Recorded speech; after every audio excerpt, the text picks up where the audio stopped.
Mike, what's up, dude? What's going Welcome on? to the show.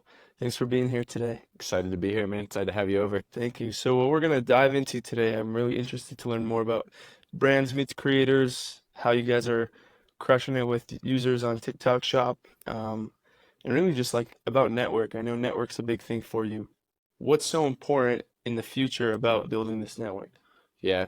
So it's a great question. That the network that we're building, that's what I see as like the asset, right? So like I hear a lot of people that are just trying to like monetize everything right away. And I like to take the opposite approach where I think we actually severely under monetize, but at the sake of building this network of content creators. Right. And so my vision in the future is like creators are going to be the future of marketing, right? And we're seeing that more and more every single year. And so what I want to do is, when that time comes, I want to own that network because there's so many things that I can do if I own a network of content creators, and we're already starting to step into some of those spaces. So everything that we do is through the lens of how can we make our network bigger, our network stronger? And you can think of network also as like our brand, right? So Yeah. it's like our audience, but more importantly, it's that group of content creators. So essentially everything we do is through that lens. Right. So, more than the money, what's really in it for you 3, 4 years from now is this hub of really killer creators online. Yes, and like I'm not to say the money, it's not for the money Right. because I think that actually is the best way to build Thing that will this bring you the asset. value, right? Exactly. So what are the things that you can do though with this asset? Like why is your interest more in the asset short term Right. than the monetization? So you can almost think of like Facebook or like some of these like massive companies, right? Let's say Facebook, their first year, they decided to put like a paywall on their network, right? They wouldn't get to where they are today. Yeah. But now they have this massive network because everything was free, right? It still is free, it's just an advertising model. And like that network is what's worth everything, right? You if you wanted to, I don't know if you could do it today, but like soon in the future with AI, you're gonna be able to snap your fingers. You could rebuild Facebook, right? Like Right. the code side, Right. but that's not really valuable, right? It's Right. all the people that are on. On the platform. And so I think these tools and like information, all these things are becoming easier and easier to build in the future. And like the real moat that we're gonna have is the network of creators because that's something that like you can't with AI just like Right. snap a finger and it's gonna be created. And it obviously has to be because they're there because there's trust between the network and the brand. Yeah, trust and then also there's value, right? We're giving them something. So like I'll give you some examples of like things that we've launched, but our core bread and butter is our platform that connects brands with content creators. Right. There's so many of those type of platforms out there, and like it's going to become easier and easier to create those platforms. But what none of those platforms do is none of them offer it for free, right? It's Right. typically the brand has to pay something. There's like a 20% transaction fee. Yeah. Something's there. We just made us completely free and completely open because I don't want to make money there. I want to use that to draw eyeballs to build our network. Yeah. We have like this AI tool that we don't really put too much attention on it anymore. It was pretty big for us. Like last year, creators could go free tool that would give them like a pitch that they could pitch to brands. They put in their info, it would give them a fully customized pitch. Everyone I talked to is like $29.99 a month Right. about Right. the MRR. And I'm like, no, we're gonna put it out there. We're gonna lose a little bit of money on it, but guess what? People are gonna talk about it, they're gonna share it. Right. It's gonna feed right back into our network. So what else have you guys done right apart from making it free that is the reason why these creators love and trust brands and these creators? Yeah. Well, aside from just like our free stuff, we have to make money somehow, right? Like we're completely bootstrapped. Like I didn't raise any funding, so we can't go like a Facebook model where it's completely free. Right. So we do have a paid community. Initially, that was like a high ticket program, right? It was $4,500, $5,000. We played around with pricing, but we ultimately switched the pricing to just $100 a month in this same thought process where it's like, hey, how can we provide as much value as possible while asking for, as little as possible to Right. continue to just get that word of mouth grow. We want people to have, a 10x ROI on what they're paying us because we know that experience it's going to lead to more customers, larger network, more clients and everything. So what sparked this? Like how long has this been around? Yeah. So in the company we started in 2021, we initially started as like a typical agency Right. almost. I was in the marketing space and I got on TikTok And at that time, I was kind of like, call it a self-employed side hustle, freelancer type of deal, running Facebook ads, YouTube ads. I get on TikTok and I just start to talk about marketing concepts just to try to get clients for my agency, Right. right? I called an agency. It was just me being like a freelancer, Yeah. right? Um, and so what ultimately started to happen was more people were reaching out to me about TikTok than they were about Facebook ads Right. or YouTube ads because everybody and their brother was, Right. could run Facebook ads back in 2020, 2021. And TikTok was the new big thing. TikTok was the new thing, Right. right? So I kind of took what the market was giving me, right? I was kind of listening and say, okay, everyone's coming asking for TikTok. Like, let me just do TikTok. Yeah. And so one of the first steps, right? A brand comes to you, let's say it's like an e-commerce brand. They're like, hey, Mike, we want TikTok. Do it for us. Like, just tell us what to do. Right. One of the first steps is, hey, we got to find you a content creator. Yeah. And so that's kind of where Brands Meet Creators started. It was almost like a headhunting, right? I'd go find them a creator. We'd put a strategy in place. We'd run their account. And then that's where this kind of network started to develop. Why are these creators so influential for these brands? Like, why are they so valuable? I mean, if you think about it, it's like it's like you have paid ads and then you have the organic side. And like I think the organic side is still like severely underpriced. And that's exactly what this is, right? It's the creators that are running the brand's complete organic side. They're doing TikTok, Reels, short form. I mean, every platform is becoming TikTok. Right. So I guess it's like most people don't estimate if I spend 5K a month in ads and I spend 5K on organic, what's the return I would have? Is this where you see the future? Is like e-commerce brands spending money on creators, they can have a far higher return?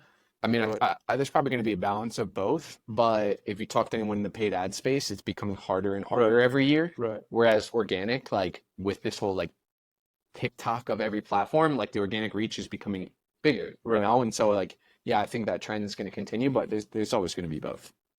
What was like a difficult time in the creation of this brand? Like what was maybe one of the hardest obstacles you guys had to overcome? Yeah. I would say the hardest time period for me was late 2022, early 2023. Right. Bunch of things happened during that time. This was the first time we scaled up to 100K a month. We were doing it all high ticket. Right. And it just caused like a ton of stress on me. Like, Right. I don't know what it was, but like, I didn't love our business model.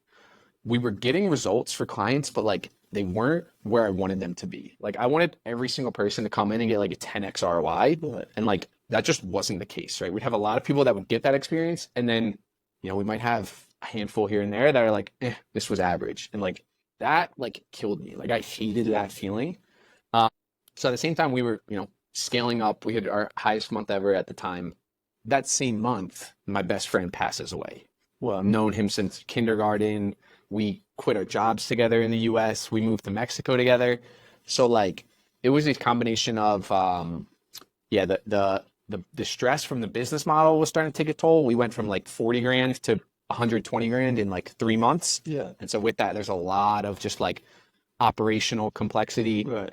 And then that happens, and it was a tough couple months after that. We kind of stagnated because my vision died, right? Like if as a leader of a company, if you don't have the vision, like you're just going to stagnate. You're going to slowly die. Yeah. And that's kind of what happened because like I didn't want to continue to scale that product because I knew like the product's good, but it doesn't fit my ethos of like, oh, this platform's free. We want to build the network. We want to have like the best word of mouth ever.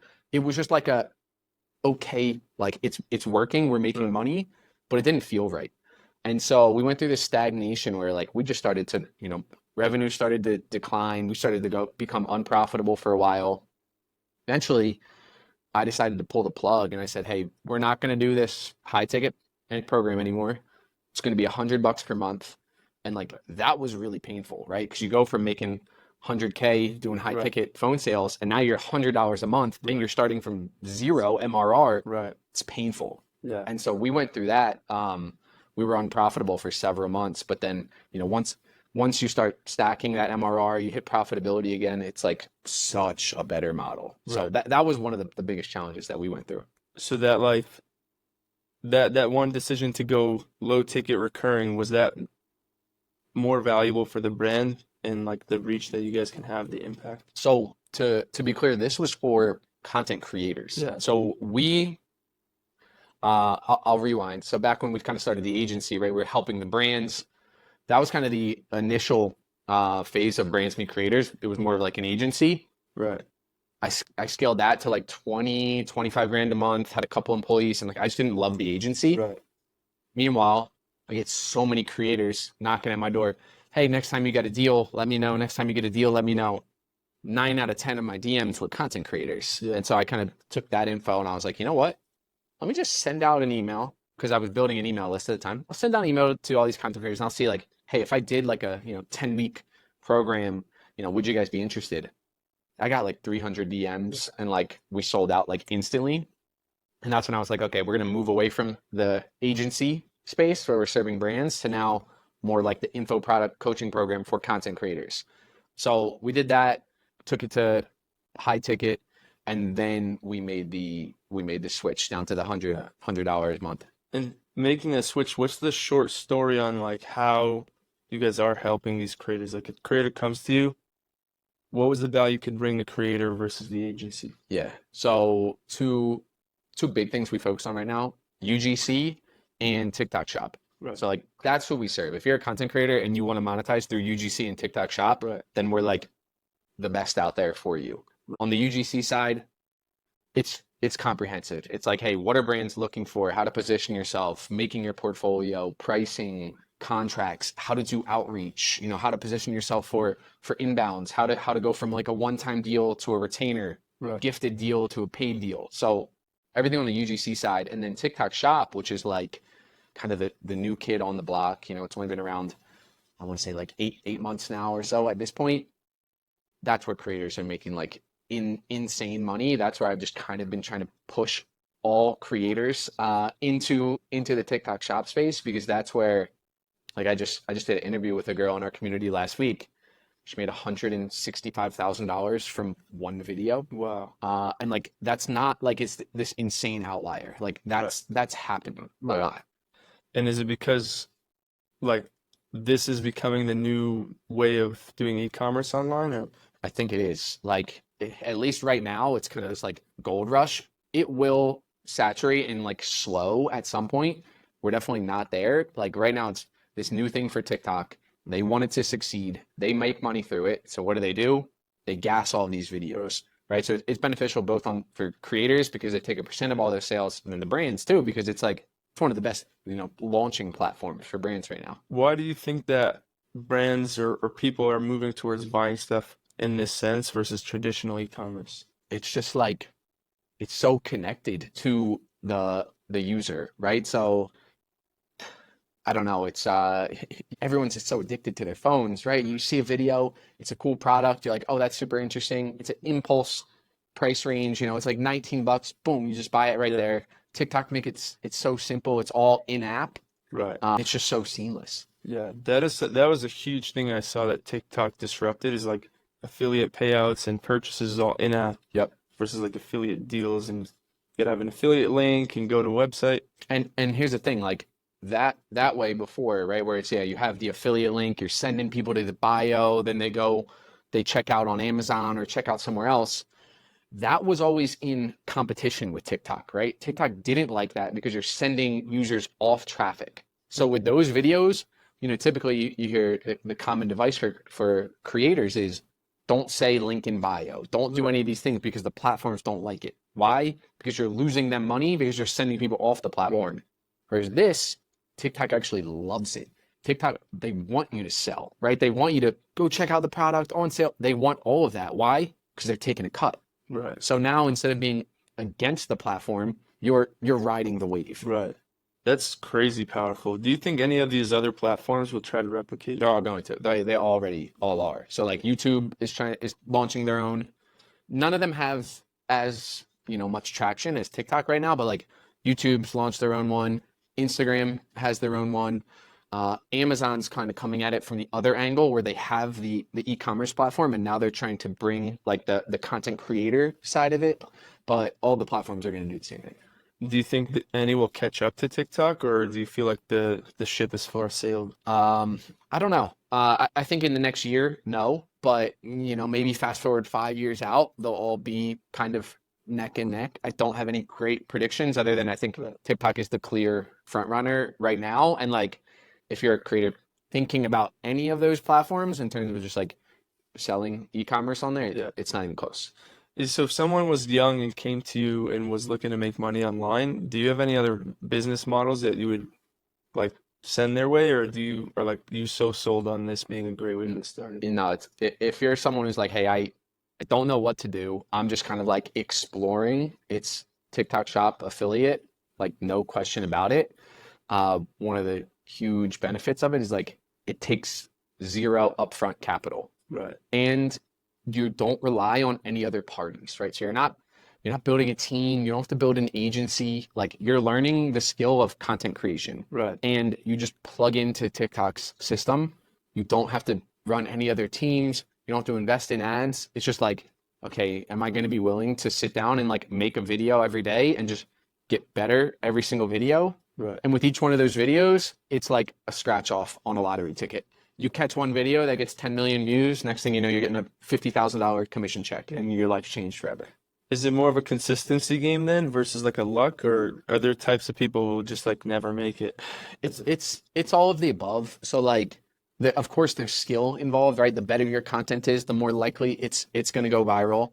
There has to be a consistency component, right? Because you make 5 videos, none of them go viral, you give up, you're not going to make it.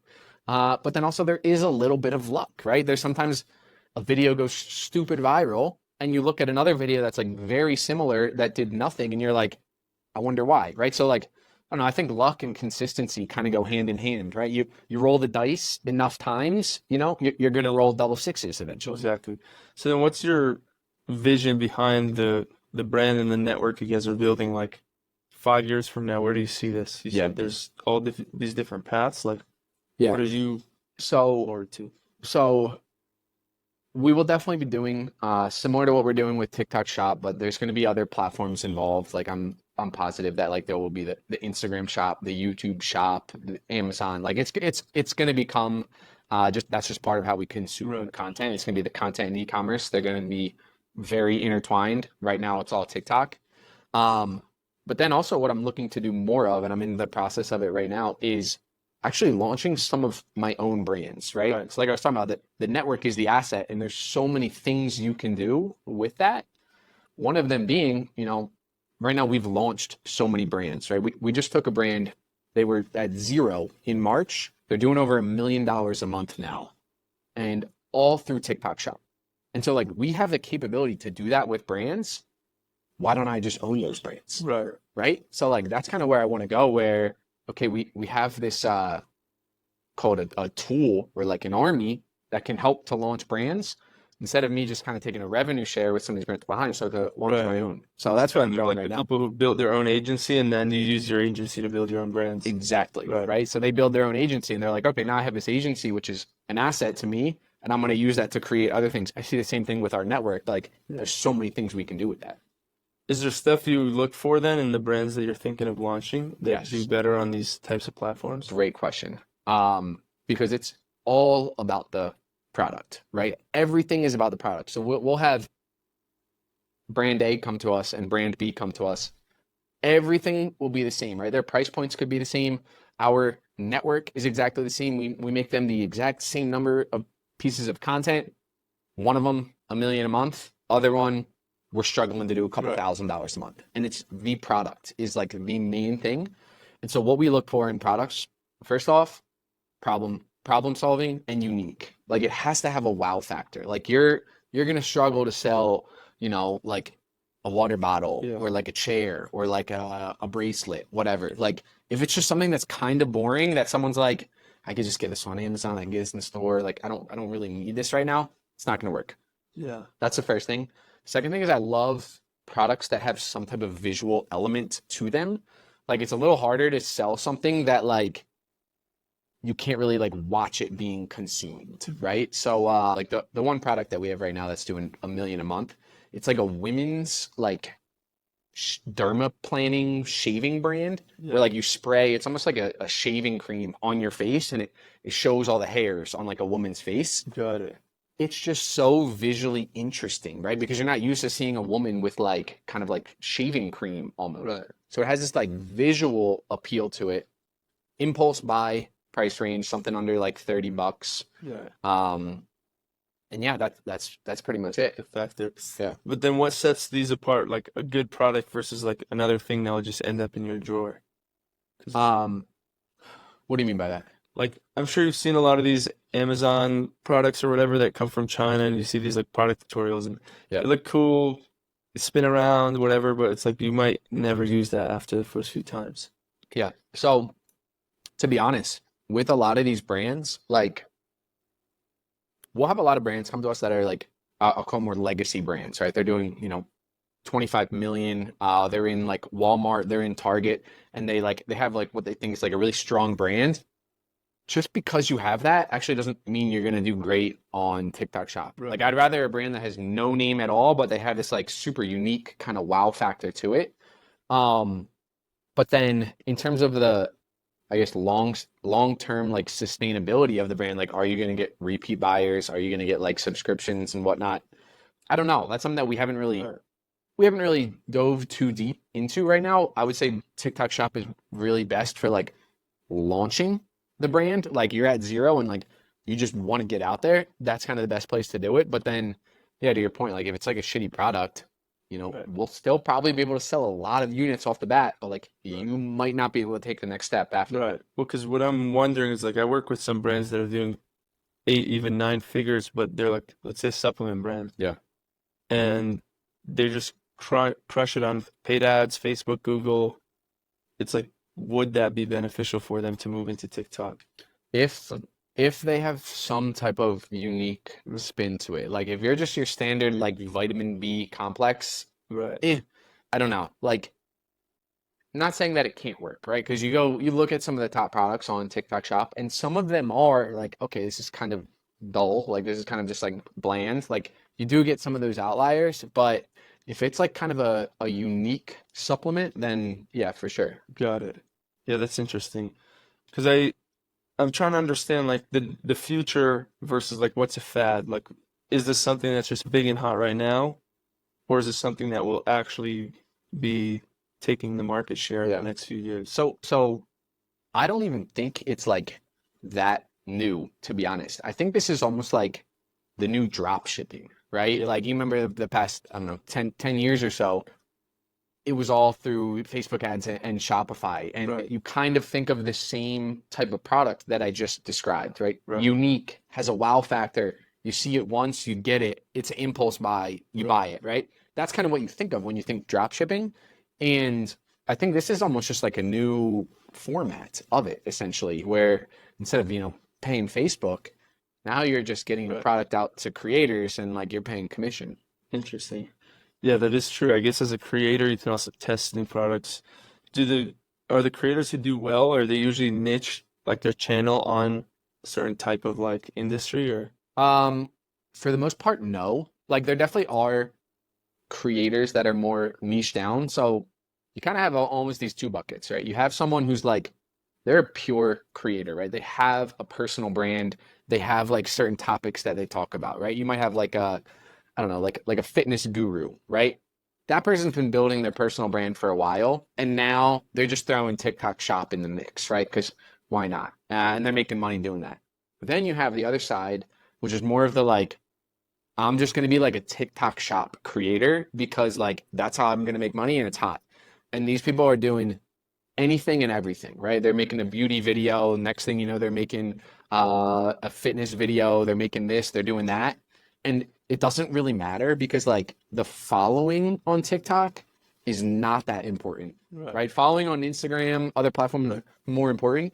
TikTok, it's all about hitting the For You page. Right. And, you have a chance to hit the For You page every single time you post. And so like you don't really need to have like a specific niche. Got it.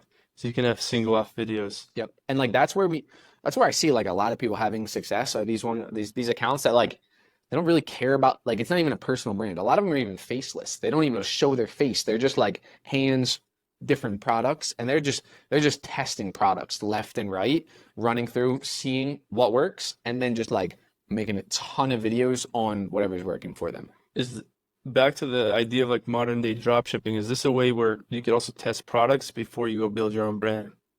You're saying as a content creator? Yeah. Yeah, so you can go in and see like, okay, um, here are all the top performing products on TikTok Shop. I'm gonna make some content with them, and then yeah, if you find that like, oh, this is like really working for me, yeah, you could go and make your own brand, and now instead of promoting someone else getting a commission, you own the whole thing, which like that's kind of what we're doing too, right? So I've kind of gotten to see this process, and now I know I have like a good eye for like, I think that's gonna work, that has no chance, and now with that information, we're starting to build some of our own brands on the back. Yeah, dude, that is super exciting. I mean, back to the concept of the whole arena, you mentioned this point that was a challenge. What's, I guess, the number one challenge now moving forward that you guys are working through? I think right now, I'm going through this phase where like I have to change what I do and like who I am.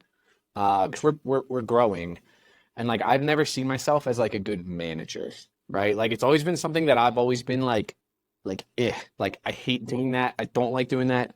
I've always just like, described myself as not a great manager, and I kind of have to get over that hurdle, because for us to take the next step, like it's kind of what I have to be, Right. more of like a leader.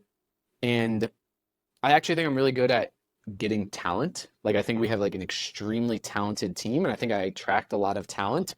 But I'm getting over this like limiting belief of like, oh, I'm not a good manager, and also like, oh, I don't want a big team. Right. Always been, in the back of my mind, super lean. I want to be super small. Like we've always been super small, Right. and like our team in the last month has literally just doubled. Right. And so that's a big hurdle that I'm getting over. And then in terms of like the day to day, I'm someone that like I used to schedule, my entire day out, hour by hour, and it was all about how do I be more efficient, more productive? How do I get more things off the to-do list? And now I kind of have to break away from that and like, kind of pull apart my self-worth from like my productivity level, Right. and realize that like actually a 2 hour time slot of me not doing anything and just like thinking and planning Right. is actually probably the most beneficial thing I can do. Right. And also because you're managing a team, sometimes your schedule just gets picked apart anyways. Yep. That's interesting. This is what I was curious about because I was going through something similar right now, and I've noticed like silence is the most valuable thing. Yeah. A lot of entrepreneurs, I don't forget that. And so, like, what does your day-to-day look like right now between managing the team and Yeah. thinking? So I would say every day is different. One thing that I try to do, and honestly, it's been hard growing the team, but like Right. allocate days that I don't do any calls, right? So like it used to be, I only did calls on Wednesdays, Right. and that was like I love that. I love a day when I have no calls and nothing on the calendar. Now it's kind of crept into like, okay, maybe it's like Monday, Wednesday, Friday, I do calls. So like every day is a little bit different, but I always try to set aside at least like an hour or so for just like a walk, throw on some meditation music, whether that's like me walking to the gym or whether that's, first thing in the morning doing some like meditation, but just like time to think and have like unstructured thinking time, because that's where all the breakthroughs happen. Right. Interesting. And with the team now, you said you don't describe yourself as a great manager. Like, what have you noticed is essential for you to become a good manager, though? Yeah, that's a really good question. I think I'm a really good leader, but I don't necessarily think I'm the best manager. Right.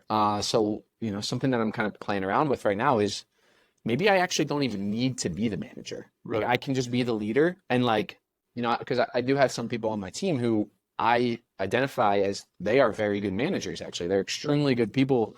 They're good with people. And maybe it's the case that I actually don't have to be the manager, and I just kind of have to continue to step into more of that leadership role. Well, how do you separate the two? Like, what does leadership look like in the company? What does Yeah. management look like? So I see leadership more as steering the boat, driving the vision, which is like that's one of my favorite things to do is like creation and like building things that are new, right? Projecting into the future, making something that doesn't exist into something that does exist. Right. I don't love like, oh, we built the thing, now I gotta like run it, right? And I gotta talk to that person every single day about like how that thing Right. runs. Like I don't necessarily love that. So that's kind of how I see the difference between leadership and Right. management at a high level. Is like management, they're kind of overseeing like a system that might already be there, might already be in place, and they're making sure the day-to-day stuff is moving forward. Whereas leadership, like I'm thinking out, Right. 5 years, 3 years, even 6 months, and like I'm trying to build that thing Right. in the future. Yeah, even bringing that vision to reality involves a lot of management, right, of the process and what's happening. And I think sometimes that fire dies, the flame dies down if you gotta cast the vision and then manage the whole timeline to bring it out to reality. Is that kind of like what you're facing? Exactly. And like I've kind of been in, early on, you have to play both Right. sides, right? You have to do everything. And I mean, just some of the best things I ever did for the business was bring in someone, actually multiple people now that just oversee our whole community. So I'm like very removed from the day to day of our paying community, which is like a little less than like half of our revenue right now. Like I still, I'm in there every once in a while, just like cheering people on, answering questions and stuff. But like I'm pretty out of the day to day. I don't do any calls in there, like none of the support or anything. And so like bringing people on to our team that can fulfill those roles, just knowing that like that's not what I love to do and that's not like my personality type. That's been some of like the best things that I've ever done. And so that's kind of my at least style for building the company is like, hey, I'm gonna create this thing and I need to find the right person to create it with that's gonna run it after I create it. Right. Because like I love to create. I love to build new things. I like to go 0 to 1. Yeah. I don't like to watch, the paint dry and like just like run it Right. every day. And get the team to go 1 to 10. Yeah. So what has been the biggest takeaway or lesson in the last like 12 months building this? It's an amazing question. Um, I think the biggest takeaway that I have is like find people that are the complementary components to you. And like to do that, you really have to understand like what you like. Like I just hired this mindset coach, like, paid a pretty penny for this program. And like one of the big things we're doing is like really getting to know ourselves and like our values better. Right. Because I can't go and hire that complementary person until I really know what do I like to do and what do I not like to do. Right. And then it's a matter of like, all right, how do I continue to live in this zone of genius and like these things that I like to do? And then where can I bring in a team that Right. they actually love to do the other things that like aren't really my skill set? Yeah. Did you feel like you struggled with delegation like before? A, a little bit. There was a little bit of like, I felt like I could do everything and like Right. I still feel like I can do everything, Right. but I know it's not best for me or the business. Right. It's like there was that there. There was also like I feel like I can do everything better than Better. everyone else. But then I think once you get a couple people, like really good, talented people that they actually can do things better than you, like the people that I have right now that are managing our community, they run our coaching calls, they manage our community way better than I could. So like once you like see that a couple times, you're like, oh, wait a minute. I'm not like Superman. Like there are people out there that do these things better than I do, and like I can actually find them. Like they actually exist. Once you do that a couple of times, then it's like, oh my God, now I see how I can do all of these things, Yeah. right? Because I can just build them and like, cool, we're gonna put something in Yeah. there. No, it's interesting. It's like flawed thinking because I used to think if someone could do something 80% as good as me, it's worth delegating. And then I started to realize like there's guys who are actually more passionate about getting better at doing this thing than I am, and they Yeah. already are better than me. Yeah. I'm sure that's kind of what you've The experienced. other thing too that just came to mind is like we pretty much only hire internally. Yeah. So almost all of our team, except for like our Philippines like support team, they've come from like within our system, right? Or they're like in our audience that have reached out. But most of them, they kind of like came through our system. And so like they know how everything works from the inside and they've kind of like Right. risen to the top as like a, top student essentially. And they want to take the next step. That's pretty much how we hired almost every position. And that way you Yeah. get to work with that person for a while before hiring them because you're working with them on like a, you know, coach student Yeah. kind of relationship. And so you can kind of see exactly how they're going to perform Right. when they're already hired. So you almost get that little test What run. was that like the idea, or did that just happen? Just happened. So like, you know, one of my first like key hires, he was someone who was in one of our earliest cohorts, kind of rose to the top. And I was at the point where like, I'm like, hey, I need help to manage the community. I need help doing some things. Who better to choose than someone that's already in the community? That's like they're already a leader in the community. People already look up to them. Like, why not just kind of elevate that person as opposed to trying to find someone that's outside?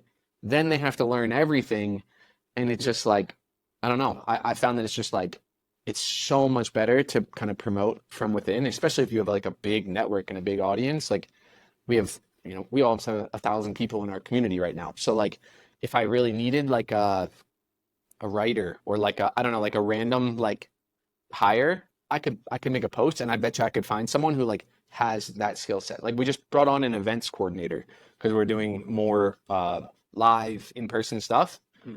We hired someone from within our community that knows the whole content creation Right. space. Plus, she used to do wedding planning for Right. like 10 years and like host weddings and all stuff. And so like most of the people, at least that we need, like I'll be able to find that person within our network. Interesting. Yeah.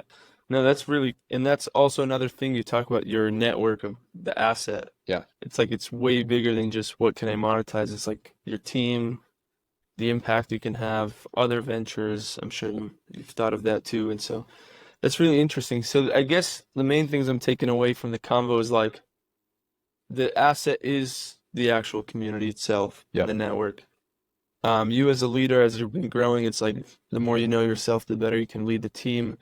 What's like one other major takeaway from the entire convo that you'd like to leave the audience with? Similar to the first point that you made with like the network is the asset.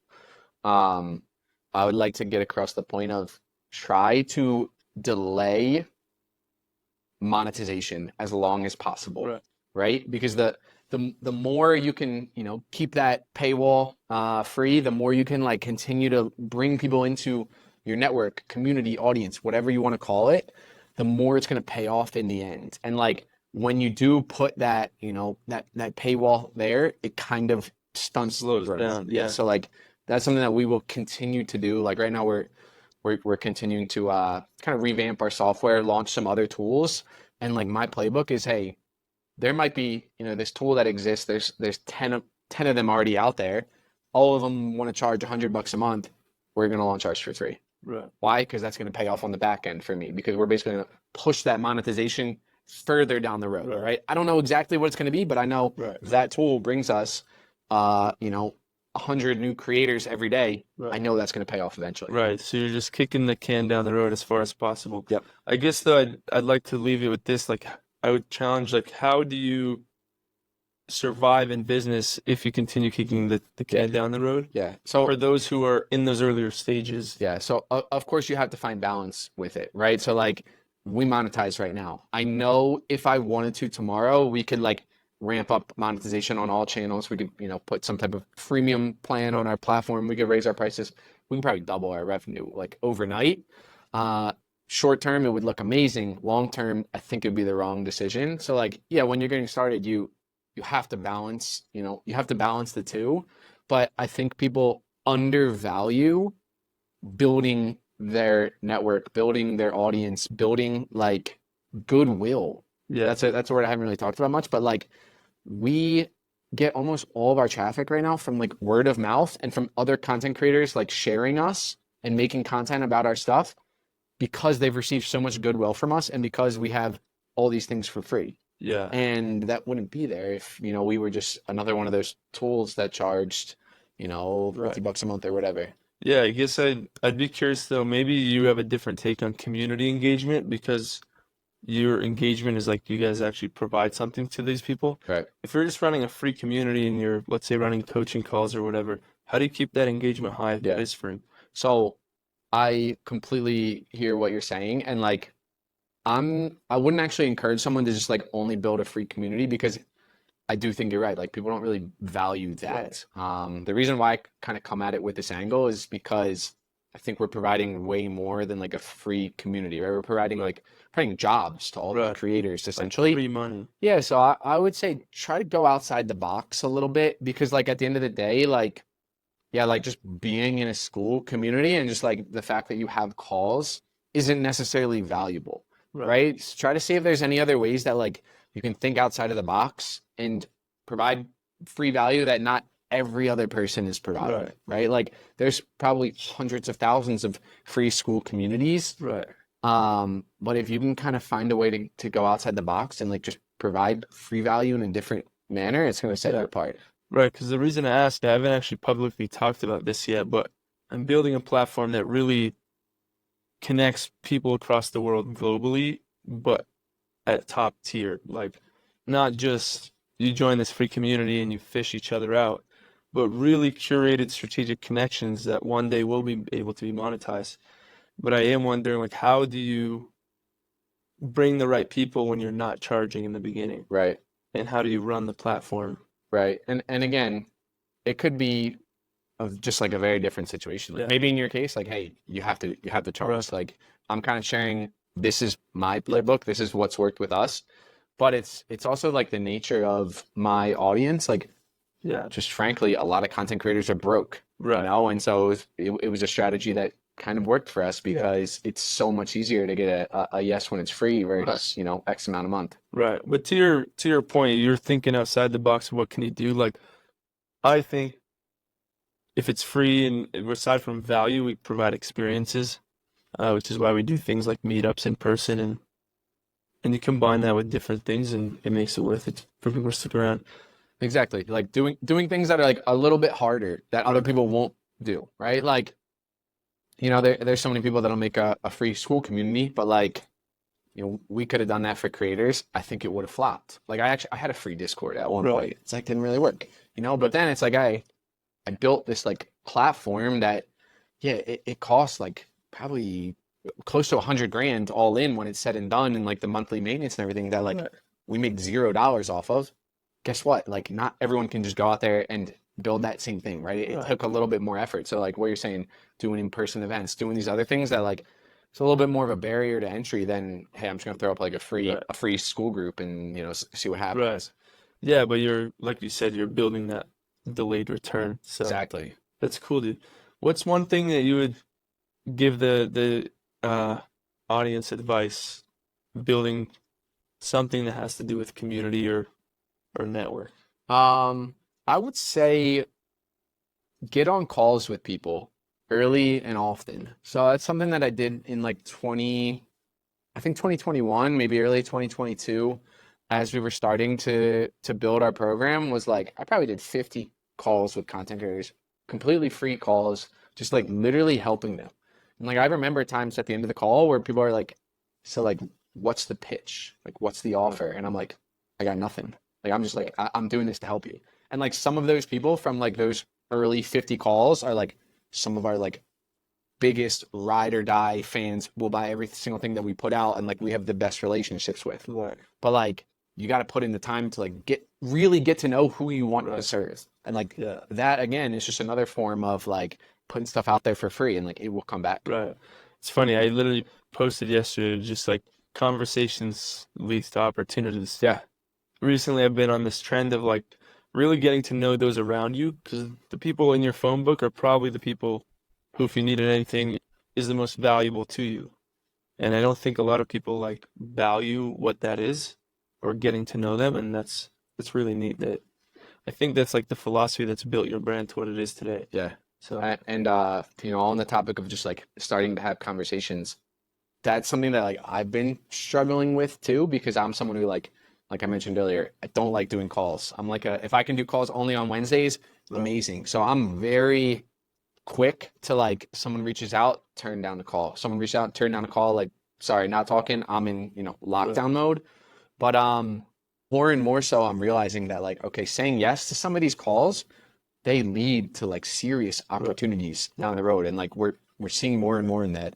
yeah, So yeah, it's something that I've kind of struggled with like the balance between okay, I got something to build here. You know, I can't just say yes to everyone, but at the end of the day, a lot of times having those conversations, even if it doesn't lead to an immediate opportunity, Yeah. it leads to an idea. It leads to you talking to someone that's, you know, a potential customer and realizing, actually, you know what we're serving doesn't actually fit the market because people keep asking me about this thing and like I'm getting mad because they're asking about it and we don't serve it. And then it's just like, hey, like maybe you should just Yeah. do that. Right.